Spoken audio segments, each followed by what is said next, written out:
Ayan, hello po. Welcome back to my YouTube channel. Ayan, nakakamiss po kayong lahat, no? Ayan, nagbabalik na naman po ang inyong lingkod Hasa 26 TV. Parang 1 week, kulang-kulang yata sa 1 week and 3 days po nawala yung aking YouTube channel. Hindi ko po kasi na-open yung aking channel dahil po sa aking SIM card. Yung SIM card ko po kasi na ginagamit dito sa aking Google account ay nag-expired na po, kaya ayan po, hindi ko po nasabi sa amo ko na i-activate ulit. Ayan, kaya ayan, sa awa naman ng Diyos, pinakinggan naman po niya ako. At kahapon po ay na-activate po at syempre kanina po ay bumalik na po ang aking account. At sabi po nila ay kinarma daw ako. Ayan, hindi po ako nakarma. No, Mayora na TV at sa lahat po ng mga basher at sa lahat po ng mga alipores mo, no? Ito lang po masasabi ko. Wala pong makarma sa katotohanan lang po kami. Ayan, wala pong makakarma, no? At isa pa po talaga, no? Ayan, yun po palang naninira sa akin. Ayan, no? Yung sinasabi nila na may video daw na kumakalat, mayroon daw silang video na nakita sa akin about po sa aking alaga sa pagpanakit ko. Ayan, ipakita nyo po sa amo ko. Kung gusto nyo po ibigay ko po sa inyo yung pangalan, no? Kung gusto nyo po, puntahan po ninyo yung aking TikTok account na nandoon po ako na parang pinagalitan ko yung aking alaga pero never po akong nananakit ng bata. Hindi ba?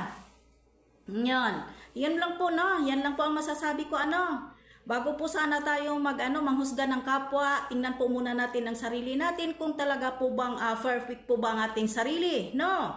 Yan lang po ang masasabi ko. At isa pa, tingnan po muna natin yung ating mukha kung kaya po bang manghusga ng kapwa, hindi ba? Yan lang po ang masasabi ko sa ngayon, no? Di ba? Wala pong makakarma kung nandito po tayo sa katotohanan. Hindi po ba yung nagsabi po pala, shout out po pala yung nagsabi sa akin magbigti ako dito sa Saudi. Bakit naman po ako magbigti? Diba? Lahat naman po tayo nagkakamali. Wala pong perpekto dito sa mundong ibabaw. Lalong-lalo na po yung nagsabi sa akin nakakarma ako dahil wala na yung channel ko. Diyos ko naman po, no? Huwag kang mag-aalala. Ikaw pa po ang unang mabigti. At ikaw pa po siguro ang unang masasagasaan dyan sa trabaho mo. Kasi panay ka day off, hindi po ba? Sana hindi ka masagasaan.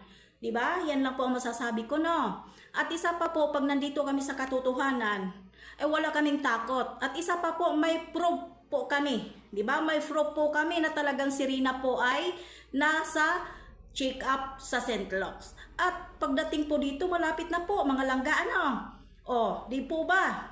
Si Rina ay kahit saan na po nakakarating, kahit saan na po namamasyal, di ba? Yun po palang sinasabi namin na sa ibang bansa, pinaingan lang namin kayo, kinakagat ninyo, kawawa naman po kayo, no? Pinapaingan lang po sa mga post na sa ibang bansa. Ito na po sinasabi, nagagalit kayo sa akin.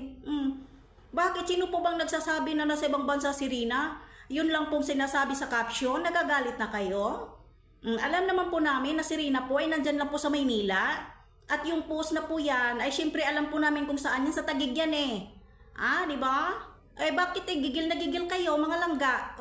Yung mga basher dyan, shout out po pala sa inyo, no? Bago po ninyo ako pintasan, manalamin po muna kayo kung talaga po bang kaaya-aya po kayong manghusga sa kapwa natin. Diba? At isa pa po pala yung nagsasabi pala sa akin na i-demanda dito sa Saudi. Sige, demanda nyo po. Kung gusto nyo po, puntahan yung aking TikTok kung paano ko po pinagalitan yung aking alaga na nandyan po sa harap ng aking amo. Hindi ba? At isa pa po, no? Wala akong tinatago. Yung sinasabi ninyo na yung pagbabanta nyo sa akin, go ahead. 'Di ba? Go ahead. Saan kayo magsumbong? Baka kayo sa ninyo ng mga copy video or mga video na inano niyo sa aking live kung pinagalitan ko aking alaga, baka kayo po ang magdedemanda kasi hindi po ako ang nag-post, kayo. Hindi ba? At lahat po dito, no, for your information, dito po, alam nila lahat ng galaw ko. Sala, kwarto man yan, o lahat po, playroom, o kwarto ng bata, may mata. Magalit man ako, o ano po ang disiplina ko sa anak niya, alam ng amo ko, normal lang sa isang tao magkakamali. At normal lang din na masigawan natin yung bata at alam ng amo ko yan. Diba? Kawawa naman kayo, hanap kayo ng hanap sa akin ng mga butas kahit kailan po. Wala kayong maano sa akin, wala kayong mapapala sa akin, no? Sana yung nagsabi sa akin na makarma, ikaw po sana ang maaksidente dyan kasi panay day off ka eh. Sana ikaw yung masagasaan ng tren, ikaw po yung mahulog sa tren, ikaw po yung mahulog dyan sa bus o ano pa man dyan, no? Huwag akong subukan. Diba? Kapal ng mukha mo. Hindi ka naman kaaya-ayang mamintas ng kapwa. Tingnan nyo po muna sarili mo, no? Tingnan mo muna sarili mo. Okay, hanggang dito na lang. Ayan. Mega love shoutout po sa lahat po ng mga nagmamahal kay Rina. Ayan po, mega love shoutout po Lasinggera team, sa lahat po ng bumubuo ng team. Rina's Community, Ruinem, hello, mega love shoutout po. Ayan, Kaagapay Jerry, Kaagapay Grace, LMG Official, siyempre Kaagapay mo. At siyempre naman po sa lahat-lahat po ng aking nababanggit, suportahan po natin, no, mga palangga. At siyempre po, sa lahat-lahat ng mga suporta, ayan po, maraming salamat kay Ate Melanie, hello po. Ayan po, kay CEO, hello po, mega love shoutout po. Kay Ma'am Ma'am Arlene Panel, mega love shoutout. At siyempre po sa sponsor po pala sa pabahay ni Rina, mega love shoutout po sa inyong lahat. I love you so much, God bless, I'm back. Hasa 26 TV, pakisupport po sa Aaron De La Cruz. Bye, and I love you.